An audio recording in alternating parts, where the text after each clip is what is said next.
Everywhere we go, people want to know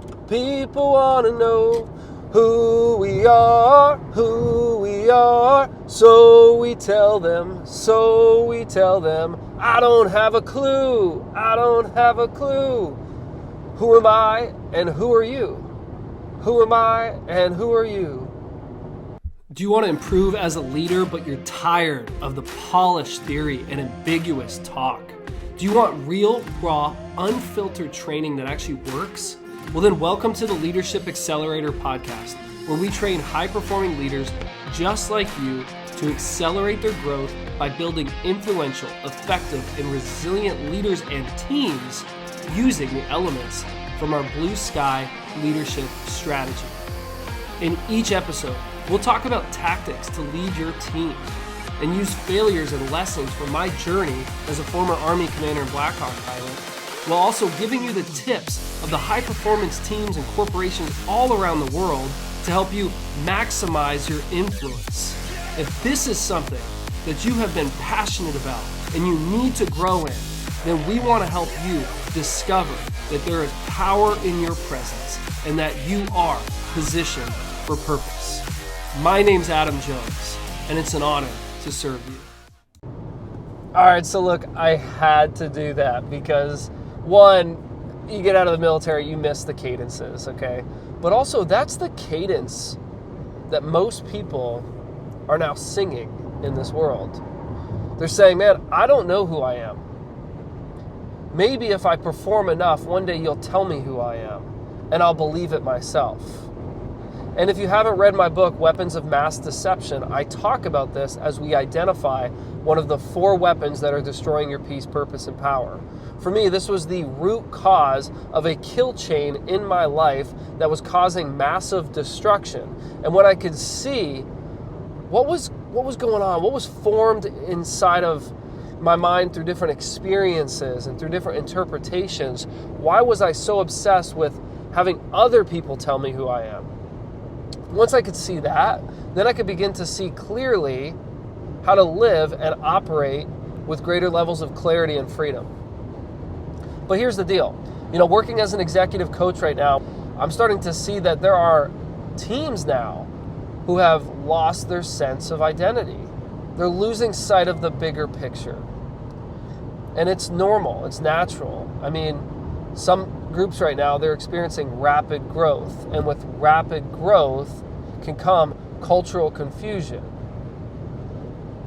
The reason is things become more complex. We start to spread out and expand, and we lose our sense of the center. And as leaders, we have a role to play. In fact, we have one of the most critical roles to play. We must define our culture. We must define the unique distinctions that separate us from other organizations and other teams. So there's a really good book that I highly recommend. It's called What We Do Is Who We Are. And in this book, written by Ben Horowitz, he talks about how you have to be very careful with the values that you choose, the virtues that you choose to live, and just in general, the culture that you're shaping, okay? And I'm just going to give you a couple examples of this, as you work to define your culture, because we want people to proudly sing the cadence, knowing who they are, knowing what they represent.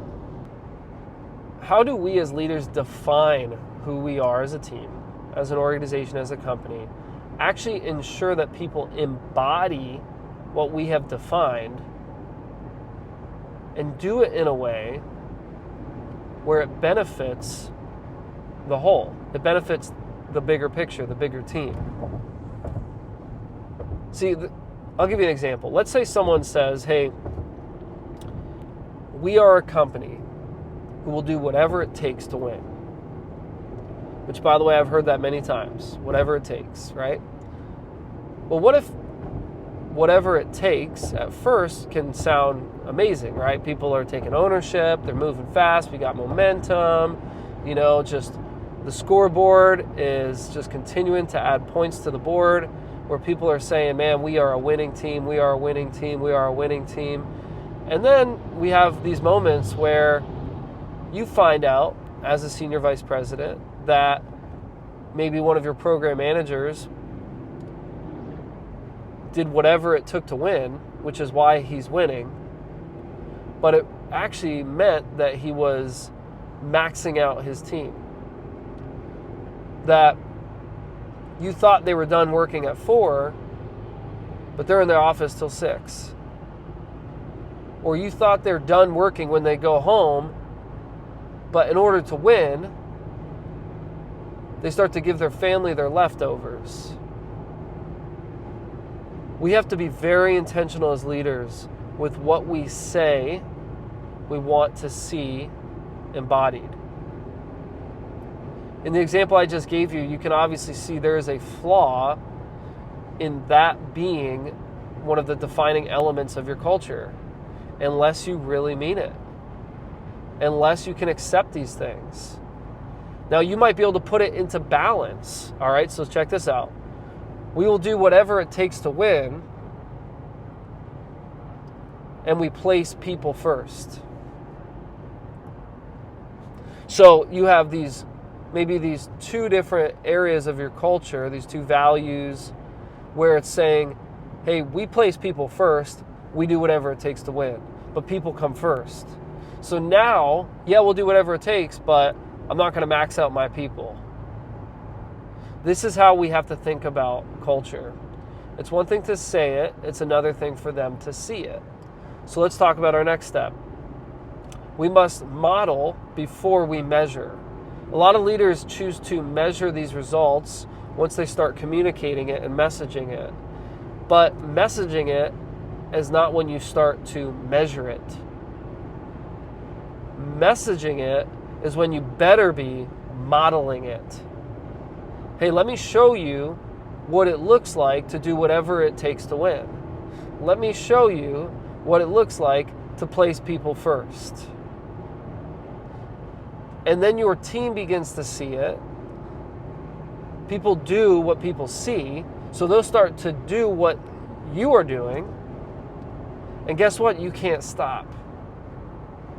So again, we must carefully craft our culture. People must begin to see you mean what you say. You say what you mean. And this is why we can't follow the masses. We can't do what another team is doing, another company is doing, just because, well, it's working for them. Do they have the same clients as you? Do they have the same scope of work? Do they have the same history? Do they have the same tools, the same resources? No. So this must be carefully crafted with your own unique distinctions. So see, we want people to proudly sing the cadence of everywhere we go, people want to know who we are, so we tell them. And then we begin to say, man, we are people focused. We do whatever it takes to win. We are reliable. We're the fastest team to deliver on these results. And it can't be all of them.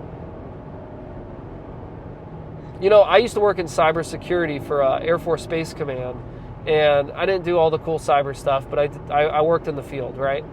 And one thing I learned about the CIA triangle: confidentiality, integrity, availability. So when you're looking at data, you have to balance this out. Do I want to make sure the data I'm looking at has complete integrity, that I know it is accurate? Okay, got it. Now, do I want it to be highly available to me? Maybe it's reporting. Maybe there's something that I need it to be highly available. Okay, well, we can make it highly available. We can have high integrity, but confidentiality might come down, right? If it's highly available, easy to access, it's possible that it's not going to be as confidential as you would want because people can quickly access it. We have to balance these things. Culture is very similar. And you can't have it all. So what matters most? I want you to really think, what do you want your team to embody? And then, what is the practical application of this?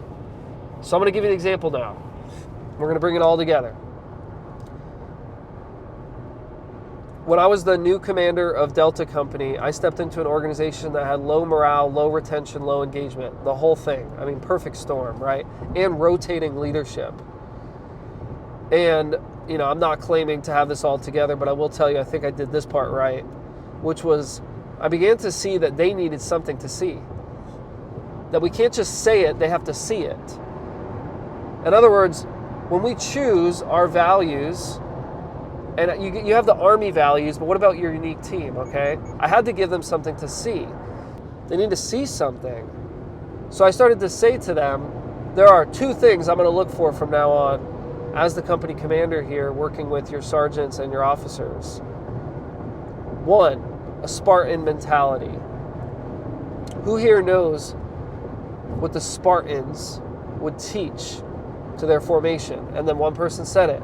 You come home on your shield or with it, right? And I think it's the other way around. But basically, man, we defend one another. We protect one another. So people could see it. I believe they could see it. You could probably see it right now. Imagine a Spartan military. Think of the movie 300. Remember how they have their shield to protect one another, to protect their formation. And they would teach, without your shield, you are not valuable to this unit. Now look, I don't want that part to play in. So I had to balance it out by saying, man, everyone has an inherent value. You are more than your performance. You are more than your title. You are more than your recent measurement. At the same time, hold your shield. The second thing, fail forward. I think people could visualize someone falling as they're running, failing forward, right? I'm falling, but I'm moving forward. I want us to own our failures and continue to move forward. Now for you, the main thing I want you to think about today, if you're listening to this, is simply the shield. You can see the shield. You can see the warrior holding the shield. Give your team something to see. And then, here's the last part.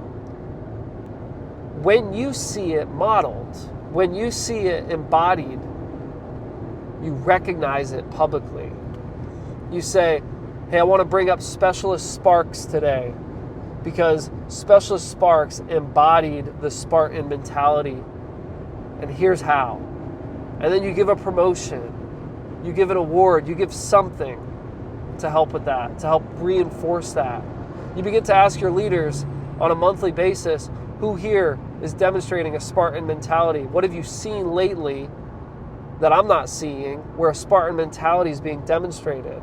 And then people start to take that, embrace it, and it becomes part of the organization. Man, we got each other's backs. An example of this, by the way, would be like if someone protected and defended one of their own. If they said, hey, that's on me. I made the mistake. It's not their fault. Or if they said something like, hey, my team right now needs a little bit extra help, I'm going to jump in the trenches with them and help. Those are Spartan mentality moments.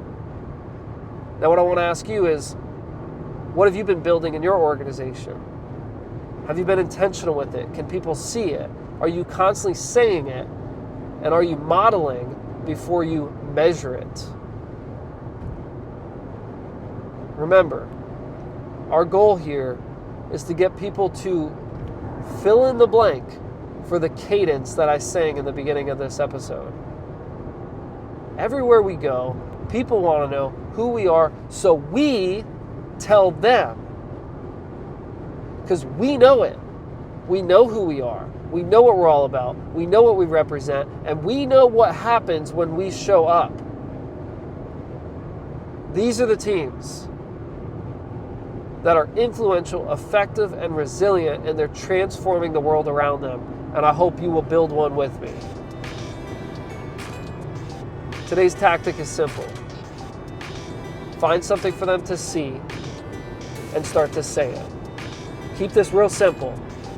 An image, a superhero, a character, an animal, something that represents what you want to see, and you point to it non-stop, over and over and over, because that is who we are, that is what we do, that is what we represent.